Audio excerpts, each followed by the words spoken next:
नमस्कार, आप देख रहे हैं आपका अपना चैनल भिवानी हलचल और खबरों के संग में मैं हूं दृष्टि शर्मा। आइए सबसे पहले डालते हैं एक नजर आज की हेडलाइंस पर। छोटी काशी के विभिन्न मंदिरों में गुरु पूर्णिमा पर श्रद्धालुओं ने चखा भंडारे का प्रसाद।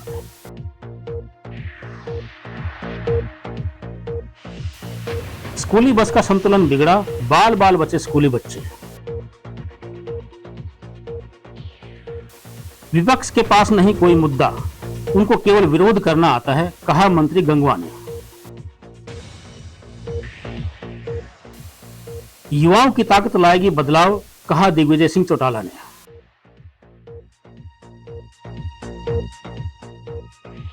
एनएसयूआई ने छात्र संघ चुनाव कराने व छात्रवृत्ति जारी करने की उठाई मांग। बहू ने गोल्ड मेडल जीतकर सास का सपना पूरा किया। और अब खबरें विस्तार से। गुरु पूर्णिमा के पावन अवसर पर अंतर्राष्ट्रीय श्री महंत डॉक्टर अशोक गिरी महाराज ने बताया कि भारत में आषाढ़ मास की पूर्णिमा का एक अलग ही महत्व है। उन्होंने बताया कि इस दिन वेद व्यास का जन्म हुआ था। वेद व्यास ने मानव सभ्यता को चारों वेदों का ज्ञान दिया था, इसलिए आज हमने अपने गुरु को गंगाजल युक्त 5 अमृत स्नान करवाया है। उन्होंने कहा कि माता पिता भी गुरु का ही दूसरा रूप हैं, इसलिए हमें उनका सम्मान करना चाहिए। गुरु पूर्णिमा के अवसर पर अंतर्राष्ट्रीय श्री महंत डॉक्टर अशोक गिरी महाराज ने कहा कि उन्होंने अपने गुरु को गंगाजल युक्त 5 अमृत स्नान करवाया है। उन्होंने कहा कि गुरु मनुष्य के अहंकार व अधिकारों का दमन करके सद्विचार उत्पन्न करता है। डॉक्टर गिरी ने महाराज के शिष्य एवं महामंडलेश्वर संगम गिरी महाराज भी उनके तीर्थ की यात्रा कर छोटी काशी बाबा जहरगिरी आश्रम में अपने गुरुओं पर सम्मान करने पहुंचे। इस दौरान प्रातःकालीन गुरु पादुका का पूजन करके गुरु का सम्मान किया गया। ब्रह्म तस्मै श्री गुरुवे नमः। श्री सद्गुरु चरणकमलेभ्यो नमः। ओम जय शिव ओम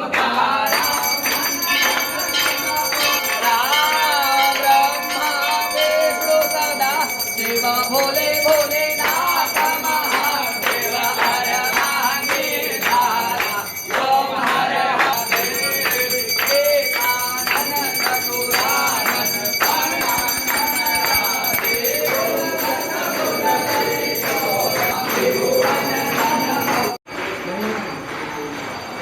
भ्यो नमः। खमंडलाकारं कप्पेंचराचरं तत्पदस्तेन अस्मै श्री गुरुवे नमः। गुरु अर्थात अंधेरे से प्रकाश जाने वाला शब्द, यानी कि हम किस अंधेरे में हैं, अज्ञानता से, अक्षर से, या अस्वस्थता से, या पर्यावरण से, या प्राकृतिक संसाधनों से, जो हमें अच्छा मार्ग प्रदान करे, जो हमारे धर्म अर्थ काम मोक्ष चतुर्विध पुरुषार्थ की हमें प्राप्ति सहज हो जाए, वह हमें गुरु रूप में हम सुनाते हैं। और गुरु हमें संयम, नियम, मंद, गति, मति, बुद्धि, विवेक, अर्चना, पूजा पद्धति, स्वाध्याय, अध्ययन, अध्यापन, व्यवहार, अभ्यास, अनेक तरह की ज्ञान परंपराएं हमें गुरु से मिलती है।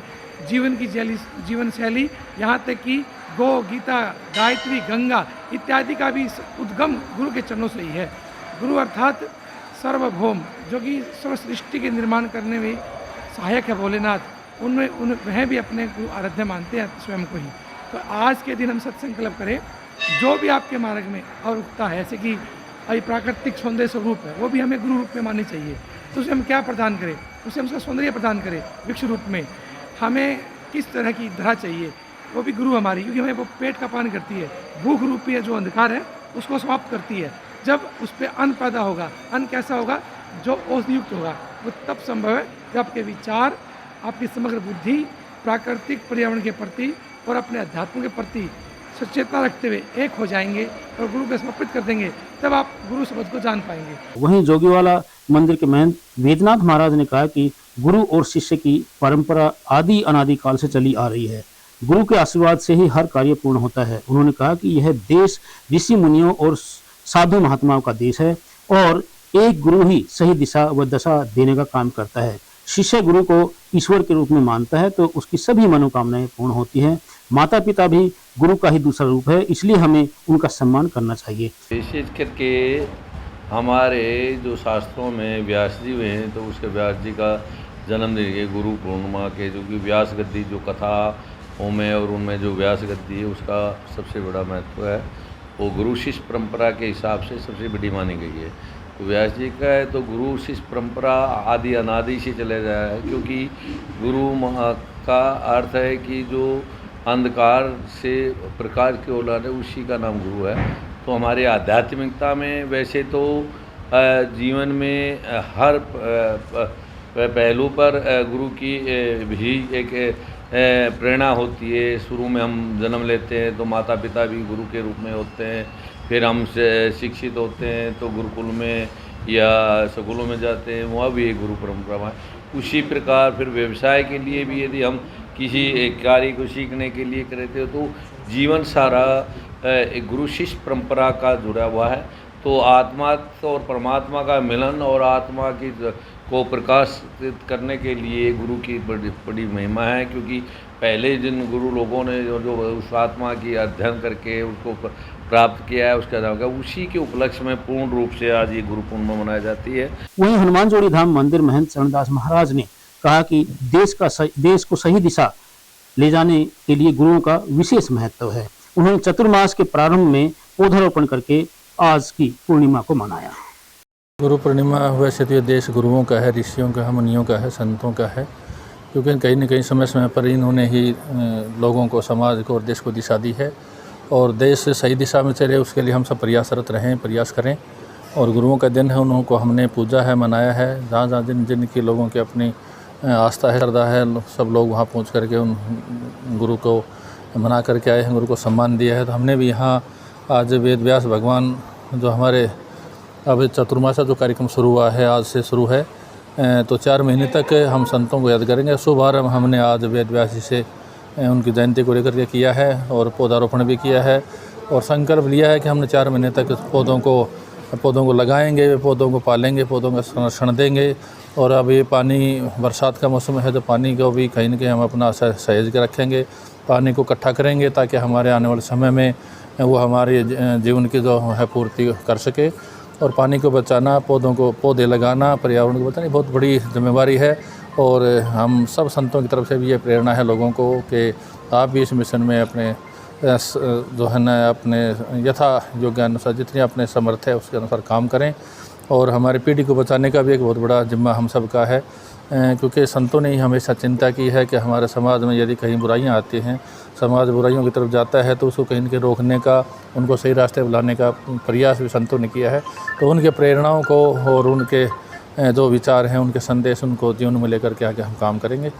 आज गुरु पूर्णिमा के उपलक्ष्य में हमने एक संकल्प अभियान चला रखा है, जो पिछले काफ़ी दिनों से हम चला रहे हैं, नशा मुक्त हरियाणा संकल्प अभियान।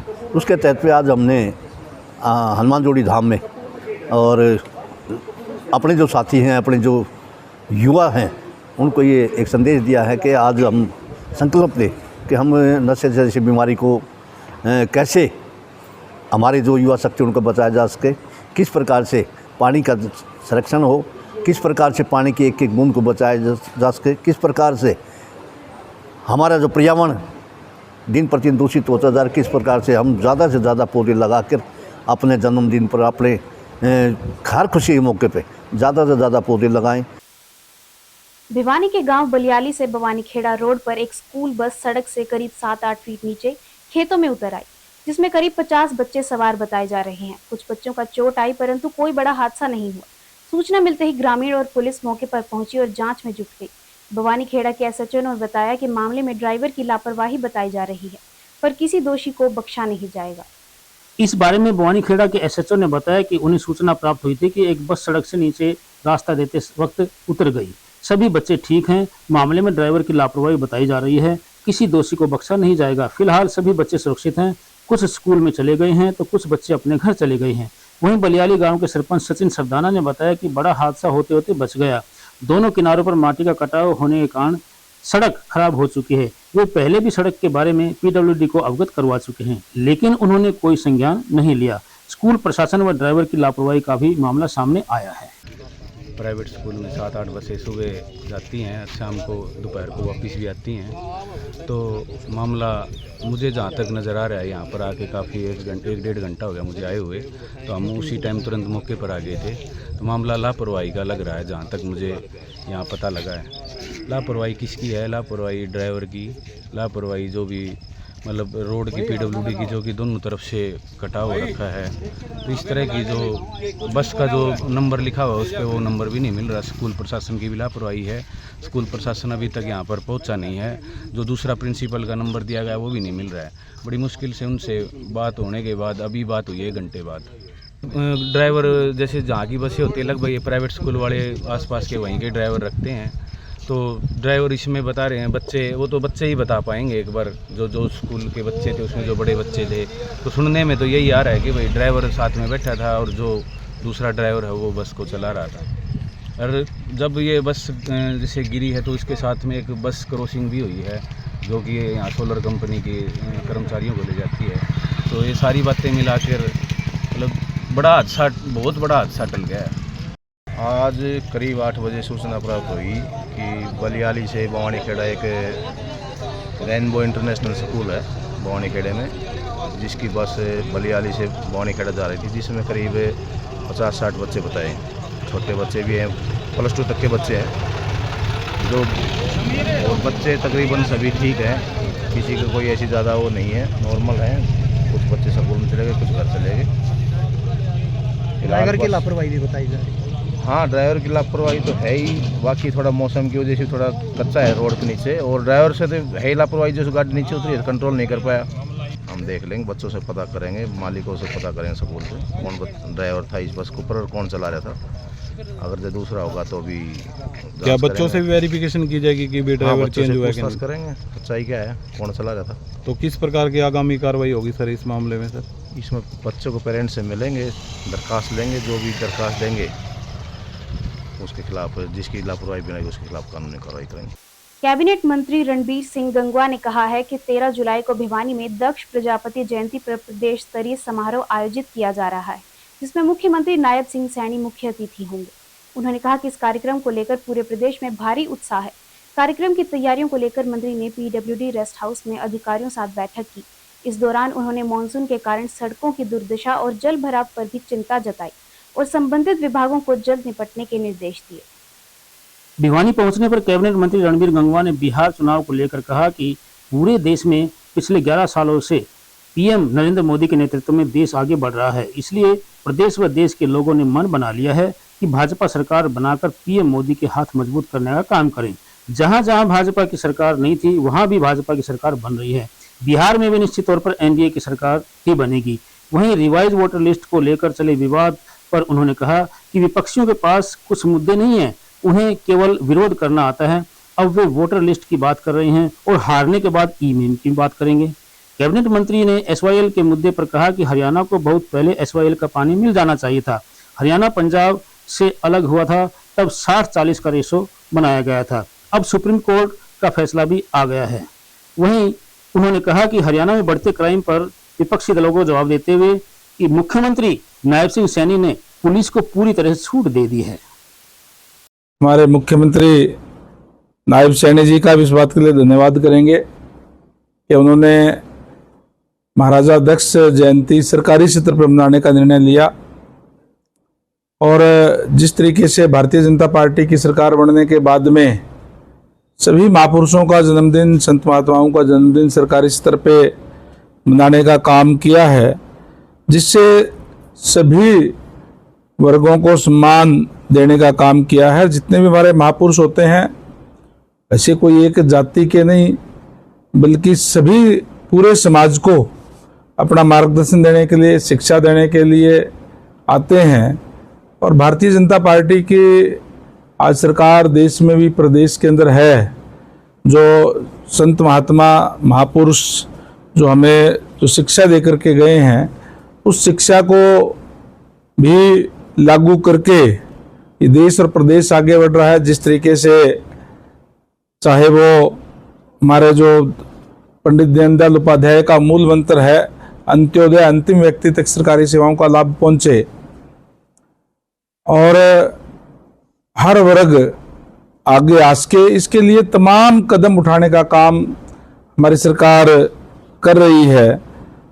और जिस तरीके से उन वंचित वर्गों को आगे लाने के लिए, चाहे अभी बीसीए को पंचायतों को अंदर आरक्षण देने की बात हो, BCA और BCB को भी अब तो उससे भी आगे बढ़ करके हमारे नायब सैनी जी ने पंचायतों के अंदर भी और लोकल बॉडी के अंदर भी आरक्षण देने का काम किया है, ताकि हर वर्ग के लोग जो है वो आगे आ सके। जहाँ प्रजातंत्र है, प्रजातंत्र के अंदर सबकी हाजिरी उसके अंदर हो तो निश्चित रूप से हर वर्ग की आवाज़ भी उठ सकती है और उससे जो डेवलपमेंट के कार्य हैं वो भी अच्छे तरीके से हो सकते हैं।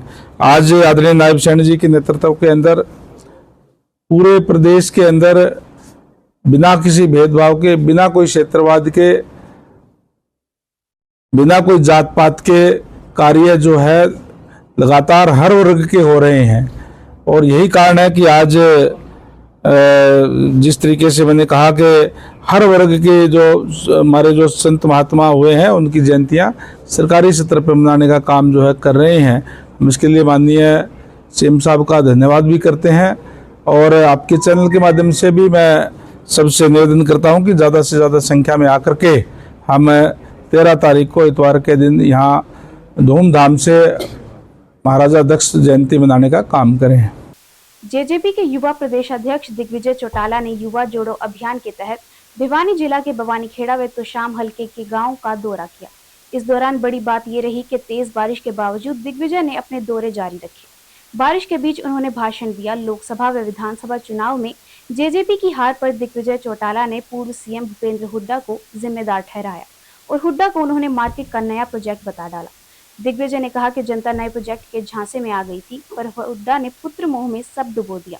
उन्होंने कहा कि हुड्डा शैलजा जैसी नेताओं को साथ लेकर चलते और हल्के में 10-10 टिकट न बांटते तो बीजेपी खत्म हो चुकी थी। जेजेपी के युवा प्रदेश अध्यक्ष दिग्विजय सिंह चौटाला ने पहले कहा कि आज बारिश के बीच जारी कार्यक्रमों से चौटाला साहब के कहे अनुसार तय हो गया कि हम गर्मी या सर्दी की परवाह किए बगैर देवीलाल की नीतियों पर चल रहे हैं। उन्होंने कहा कि युवाओं की ये ताकत बदलाव लाएगी और दुष्यंत चौटाला CM बनेंगे। वहीं लोकसभा व विधानसभा चुनाव में जेजेपी की हार पर उन्होंने पूर्व CM भूपेंद्र सिंह हुड्डा को जिम्मेदार ठहराया।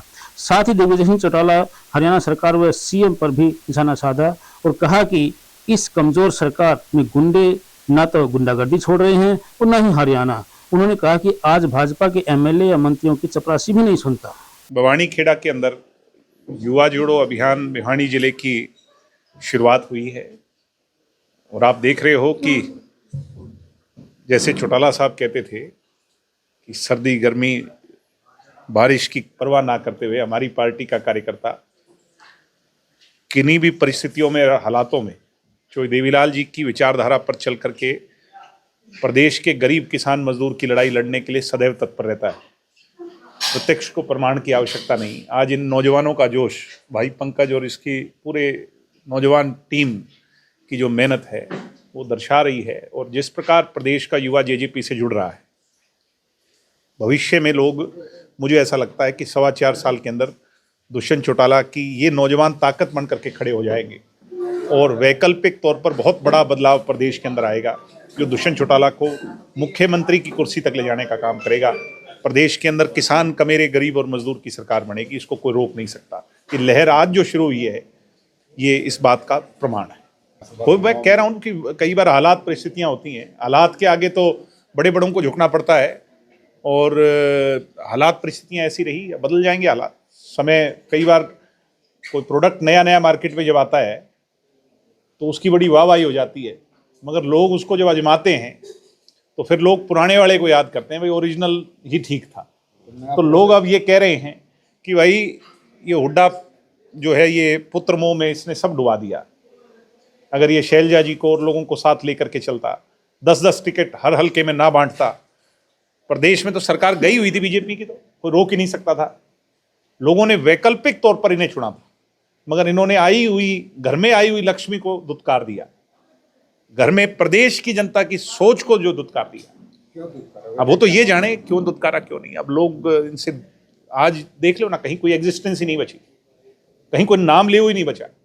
मैं कह रहा हूं कि कालका की पहाड़ियों से अहीरवाल तक और होडल से लेकर डबाड़ी तक कोई हुड्डा का नाम ले हुई नहीं बचा। इतनी जल्दी उठना और इतनी जल्दी गिरना मैंने शायद अपने जीवन में पहली बार देखा, क्योंकि इन लोगों ने ना तो किसी जाति को अपने साथ जोड़ा, ना किसी को अपना सगा बनाया, ना किसी के साथ न्याय किया। ये तो सिर्फ मैं और मेरा में उलझे रहे। अब राम जाने क्या है ईडी सीबीआई का, क्या इनको डर है क्या नहीं है, मगर 4.25 साल के बाद इस कांग्रेस का जो है ये विकल्प नहीं बचेगी कांग्रेस, और कांग्रेस का तो वो हाल होगा जो लोग कल्पना भी नहीं कर सकते। एनएसयूआई ने छात्र संघ चुनाव की बहाली व अनुसूचित जाति व पिछड़ा वर्ग के विद्यार्थियों की छात्रवृत्ति जारी करने व छात्रवृत्ति मामले में घोटाले की जांच की मांग की है। एनएसयूआई जिला अध्यक्ष मंजीत लांग्यान ने कहा कि वर्ष 1996 से आज तक छात्र संघ के चुनाव नहीं हुए। 1966 से आज तक अनेक सरकारें आई, लेकिन छात्र संघ चुनाव की तरफ किसी भी पार्टी ने ध्यान नहीं दिया। वर्ष 2014 में भाजपा का मुख्य एजेंडा छात्र संघ चुनाव बहाल करवाना था, लेकिन सरकार बनने के 11 वर्षों बाद भी आज तक भाजपा ने छात्र संघ के चुनाव की तरफ कोई ध्यान नहीं दिया। एनएसयूआई के जिला अध्यक्ष मंजीत लांग्यान ने कहा कि वर्ष 2014 में भाजपा का मुख्य एजेंडा छात्र संघ चुनाव बहाल करना था, लेकिन सरकार बनने के 11 वर्षों के बाद भी आज तक भाजपा के छात्र संघ के चुनाव की तरफ कोई ध्यान नहीं दिया गया। लांग्यान ने कहा कि आज विद्यार्थियों का सबसे बड़ा मुद्दा छात्र संघ चुनाव की बहाली और SC/BC वर्ग के विद्यार्थियों की छात्रवृत्ति दिलाना है। उन्होंने कहा कि छात्रवृत्ति का घोटाला बहुत बड़ा घोटाला है। करीब 65% विद्यार्थियों की छात्रवृत्ति का हक प्रदेश सरकार द्वारा डकारा जा रहा है, जिससे प्रदेश के आर्थिक तौर पर कमजोर परिवार की युवा शिक्षा के अधिकार से वंचित हो रहे हैं। सबसे पहले तो जैसे कि HUI का मामला था, ये जो छात्र संघ चुनाव है ये सरकार को बहाल करने चाहिए। अगर ये चुनाव बहाल नहीं किए जा रहे हैं, इसके कारण छात्र अपनी आवाज़ वह उठा नहीं सकता, और वह जो बीजेपी का प्रशासन, यूनिवर्सिटी का प्रशासन वह छात्रों की आवाज़ को दबाने की कोशिश करता है, और वह जैसे कि HUI में देखा उनके साथ मारपीट की गई और उनको मारने तक की भी कोशिश की गई HUI प्रशासन द्वारा। हमारी सरकार से मांग है कि जैसे कि हमें पता चला कि 13 जुलाई को रविवार के दिन हमारे जो हरियाणा के CM है नायब सिंह सैनी जी भिवाड़ी पधार रहे हैं। हम उनका बहुत बहुत धन्यवाद करते हैं, लेकिन हम उनका धन्यवाद के साथ साथ हम उनको अवगत कराना चाहते हैं कि वह अगर भिवाड़ी आए तो भिवाड़ी के छात्रों की तरफ भी एक नज़र डालें। जैसे कि 1996 के बाद जो छात्र संघ चुनाव नहीं हो रहे हैं, जिसके कारण जो बड़े बड़े जिसके कारण जो बड़े बड़े नेताओं के बच्चे हैं वो तो राजनीति की तरफ आगे जा रहे हैं, लेकिन जो धरातल का युवा है, अगर वह उनको भय लगा रहता है कि अगर धरातल का जो युवा है, जो किसान मजदूर का जो बेटा है बेटी है, वह अगर छात्र राजनीति के अंदर आएगा तो वह एक हथियार जो है सरकार के खिलाफ बनने का काम करेगा, जिसके कारण वह जो सरकार गलत काम करती है, जो भ्रष्टाचार करती है, उसके खिलाफ आवाज़ उठाएगा। मिनी क्यूबा भिवानी की बेटियों ने ही नहीं, यहाँ की बहुओं ने भी दुनिया में डंका बजा दिया है। धनाना गांव की बॉक्सर बहू दर्शना घनघस ने वर्ल्ड पुलिस फायर गेम में गोल्ड जीता है। दर्शना का कहना है कि मेरी मां ने मुझे जन्म दिया, पर सपने साकार करने सासू मां ने सिखाया। भिवानी जिला के सबसे बड़े गांव धनाना की बॉक्सर बहू दर्शना घनघस ने अमेरिका में आयोजित वर्ल्ड पुलिस फायर गेम में 54 किलोग्राम भार वर्ग में गोल्ड मेडल जीता है। दर्शना की इस जीत पर धनाना गांव के जाटू खाप 84 के ऐतिहासिक चबूतरे पर उनका भव्य स्वागत किया गया, जिसमें सांसद धर्मवीर सिंह समेत हजारों लोग पहुंचे। बॉक्सर दर्शना घनघस ने कहा कि मुझे पुलिस विभाग व परिवार का पूरा सहयोग मिला। मिनी क्यूबा की बॉक्सर बेटियों के मुक्के की धमक पूरी दुनिया में सुनाई देती है, पर बड़ी और खास बात यह है कि इस बार एक बहू भी पीछे नहीं रही, और इसे पहला और बड़ा नाम जिले के सबसे बड़े गांव धनाना की बॉक्सर बहू दर्शन घनघस का है। उन्होंने अमेरिका में हुए वर्ल्ड पुलिस फायर गेम में 54 किलोग्राम भार वर्ग में गोल्ड मेडल जीता, और बॉक्सर दर्शन घनघस ने कहा कि मेरी मां ने तो मुझे जन्म दिया है, लेकिन मेरी सास ने मुझे इस गोल्ड मेडल को जीतने में पूरी सहायता की। उन्होंने कहा कि वह एशियन गेम्स की तैयारी करेगी। वहीं दर्शना के सम्मान समारोह में भाजपा सांसद चौधरी धर्मवीर सिंह ने कहा कि हरियाणा किसानों, जवानों, पहलवानों की भूमि है। उन्होंने कहा कि यहाँ बीते कुछ दिनों से हर रोज मेडल आ रहे हैं, जिससे बेटों के साथ बेटियों का बड़ा योगदान है। वहीं खेल प्रेमियों ने भी दर्शना घनघस का फूल मालाओं के साथ जोरदार स्वागत किया। दर्शना की इस जीत पर धनाना गांव की जाटू खास 84 के ऐतिहासिक चबूतरे पर भव्य स्वागत किया गया। देखिए, मैं पिछले कई दिनों से देख रहा हूँ, पुलिस के गेम हो, दूसरे गेम हो, जो भी विदेश की धरती पर अब गेम हो रहे हैं, हर रोज़ कोई ना कोई मेडल हमारे हरियाणा में आ रहा है, और हमारी बेटियां इससे और ज़्यादा आगे बढ़ रही हैं। आज यहाँ जो प्रोग्राम है, ये बेटी एक मेडल लेके आई है, और उम्मीद करता हूँ कि आगे भविष्य में ओलंपिक हो या कॉमनवेल्थ हो, उसमें भी ये मेडल लेके आएगी। 3 दिन पहले इसी प्रकार बोंद में लेके आई थी हमारी बेटी, और जिस प्रकार से हमारे बच्चे आगे निकल रहे हैं खेल में, ये धरती मैं मानता हूँ फौजियों की, खिलाड़ियों की, किसान की, ये तीनों की धरती है। और जगदीश को भी बहुत बहुत बधाई, इसने बहुत प्लेयर तैयार कर। जी, मेरा यूएसए में गेम था अल्बामा सिटी में, और मैं 54 केजी कैटेगरी में मैंने पार्टिसिपेट किया था अपने इंडियन पुलिस को। पुलिस में रहते खेल करना कितना मुश्किल मानते हैं, कैसे समय निकालते हैं? जी, मैं एक्चुअली अभी जो खिलाड़ियों को सुविधा होती है पुलिस में, अगर फोर्सेस में है तो उनको दोनों टाइम प्रैक्टिस करनी होती है, उनको ड्यूटी नहीं करनी होती। तो हमारी पुलिस फोर्सेस ने बहुत सुविधाएं दे रखी हैं हमें। और मैं फ़िलहाल साई एनसीओई सेंटर में, जो एक्सीलेंसी टॉप सेंटर है, उसमें मैं प्रैक्टिस कर रही हूँ अभी। बात करें बेटियों की, बहू को तो उसको पुलिस में जाना मुश्किल होता है, खेलों में भी मुश्किल होता है, आपने दोनों बाधाएं कैसे पाई? देखिए, मैं सही बताऊं तो जिस हिसाब से मेरी फैमिली का सपोर्ट था, मेरे लिए कुछ भी चीज़ें मुश्किल नहीं थी। उन्होंने कभी मेरे लिए बाधाएं पैदा नहीं की हैं, उन्होंने हमेशा मेरे को सपोर्ट किया है। और मेरे दादाजी हैं जो चौधरी दलीप सिंह चेयरमैन जी, उनकी हमेशा खुली सोच रही है और वो मुझे इस मुकाम पर देखना चाहते थे। और मेरी सासू माँ हैं जो, वो भी मुझे बहुत सपोर्ट करती हैं। वो अपने जो सपने वो खुद पूरा नहीं कर पाई, वो सपने भी मेरे अंदर देखती हैं, और वो चाहती हैं कि मैं बहुत एक ऊंची उड़ान भरूं और खुले आसमान में अपनी आज़ादी से जीऊं, और वो मुझे बहुत सपोर्ट करती हैं। अक्सर सास बहू की लड़ाई होती है, आपके घर में इतना प्रेम प्यार, तो क्या मानते हैं दूसरे घरों में कैसे रहे, क्या संदेश है? जी, हमारे घर में ऐसा कुछ नहीं है। मेरी मम्मी मुझे बहुत सपोर्ट करती है। मतलब सास बहू का ऐसा रिश्ता मैंने कुछ देखा नहीं है। मेरी मम्मी, हालांकि मैंने इतना सपोर्ट मेरी मम्मी से नहीं देखा है जो मेरी सास ने मुझे दिया है। मेरी मम्मी ने बस मुझे जन्म दिया है, और जो सपने देखने सिखाए हैं और उन सपनों को साकार करने के लिए जो हिम्मत दी है, वो मेरी सास माँ ने दी है। तो अब आगे क्या लक्ष्य है, क्या तैयार है? अभी मेरे नेक्स्ट टूर्नामेंट एक कप होना है, उसमें मैं पार्टिसिपेट करूंगी। और उसके बाद एशियन चैंपियनशिप और आगे आने वाले फॉरवर्ड जितने भी कंपटीशन है, मैं उनके लिए उन पर फोकस करूंगी और मेहनत करूंगी। सरकार का और खासकर पुलिस विभाग का कितना सहयोग मिलता है? सरकार का और पुलिस विभाग का, जैसे अभी हम गोल्ड मेडल आए हैं तो बहुत बढ़िया भव्य स्वागत उन्होंने हमारा किया है, और हमें बढ़िया प्राइज मनी देंगे वो लोग, और जितनी फैसिलिटी उनसे हो सकती है वो सब हमें प्रोवाइड करते हैं। और अब चलते चलते शिक्षा मंत्रालय द्वारा जारी परख राष्ट्रीय सर्वेक्षण 2024 की रिपोर्ट खासकर प्राथमिक शिक्षा में सुधार की आवश्यकता को रेखांकित करती है और बताती है कि प्राथमिक शिक्षा अब भी कोरोना महामारी के असर से बाहर नहीं निकल पाई। दिसंबर 2024 में देश के कुल 781 जिलों के 74,229 सरकारी और निजी स्कूलों में तीसरी, छठी और 9वीं कक्षा के 21.15 लाख छात्रों का मूल्यांकन किया गया। इससे जो निष्कर्ष निकल कर आया, उससे यह पता चलता है कि प्राथमिक स्तर पर सीखने का स्तर अब भी कोविड पूर्व स्तर पर नहीं पहुंचा है। यानी कोरोना ने बच्चों की पढ़ाई पर जो असर डाला था, वह अभी पूरी तरह से खत्म नहीं हुआ। उदाहरण के लिए 2024 में भाषा और गणित में कक्षा 3 के छात्रों का प्रदर्शन 2021 की तुलना में तो बेहतर रहा, लेकिन उनके अंक 2017 के कोविड पूर्व स्तर से कम रहे। पिछले साल कक्षा 3 के छात्रों ने भाषा में 84% का औसत राष्ट्रीय स्कोर दर्ज किया, 2021 के 62% से तो अधिक, लेकिन 2017 के 66% से कम है। इसी तरह गणित में तीसरी कक्षा का औसत राष्ट्रीय स्कोर 60% रहा, जो 2021 से 57% से अधिक, लेकिन 2017 के 63% से कम था। छठी और 9वीं कक्षाओं का प्रदर्शन तो और भी चिंताजनक रहा, जहां भाषा को छोड़कर सभी विषयों में औसत राष्ट्रीय स्कोर 50% से कम रहा। शिक्षा मंत्रालय के एक वरिष्ठ अधिकारी के मुताबिक छठी और 9वीं कक्षाओं के छात्र उम्मीद के अनुरूप प्रदर्शन इसलिए नहीं कर पाए क्योंकि महामारी के कारण उन्हें लगभग 2 साल का नुकसान हुआ था। परख की रिपोर्ट से यह हकीकत भी सामने आती है कि छठी कक्षा के मात्र 93% बच्चों ही 10 तक का पहाड़ा जानते हैं। तीसरी कक्षा के केवल 55% बच्चे 99 तक की संख्या को क्रम में लिखने में सक्षम हैं, जबकि मात्र 98% छात्र तो अंकों को जोड़ और घटाव कर पाते हैं। और अब जाने से पहले एक नजर आज की हेडलाइंस पर। छोटी काशी के विभिन्न मंदिरों में गुरु पूर्णिमा पर श्रद्धालुओं ने चखा भंडारे का प्रसाद।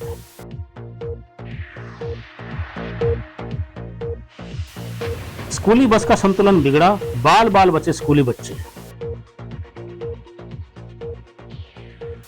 विपक्ष के पास नहीं कोई मुद्दा, उनको केवल विरोध करना आता है, कहा मंत्री गंगवा ने। युवाओं की ताकत लाएगी बदलाव, कहा दिग्विजय सिंह चौटाला ने।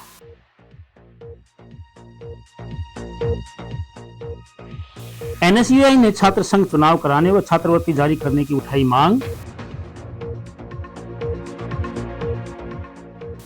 बहू ने गोल्ड मेडल जीतकर सास का सपना पूरा किया। अब मुझे दीजिए इजाजत और देखते रहिए आपका अपना चैनल भिवानी हलचल।